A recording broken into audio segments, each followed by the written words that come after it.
फोडणीची पोळी, कांदा, टोमॅटो, शेंगदाणे, मिरची, कढीपत्ता, कोथिंबीर आणि लिंबू.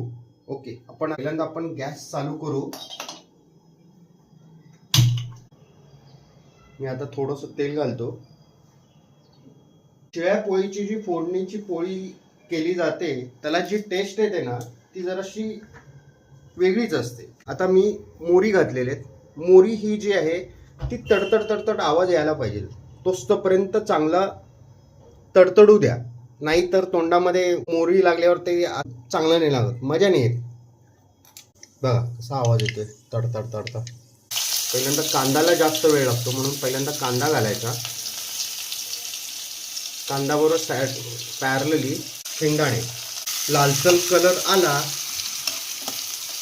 की मग उरलेले पदार्थ टाकायचे. ज्यावेळेस आपण बनवतो त्यावेळेस गॅसचा फ्लेम जो असतो तो मीडियम साईज ठेवावा.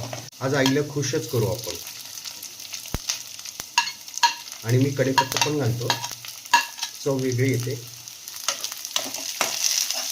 कढीपत्ता पण तळायला पाहिजे चांगला. मिरची जसं फोडणी तडतड करते ना तशी मिरची पण तडतड करत असते. आता मीठ टाकायचं थोडंसं चवीपुरतं. टोमॅटो चांगला वास येतो. मग आता थोडीशी हळद टाकायची. चवीपुरती साखर घालायची. आता ही पोळी कुस्करून टाकायला लागते का? हो, मिक्स करतो.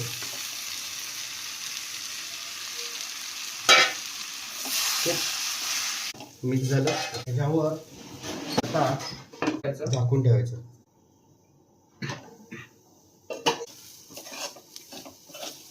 जर कोरडी असेल पोळी तर वरनं पाण्याचं थोडंसं शिंतोडे मारायचे, सॉफ्ट होते पोळी.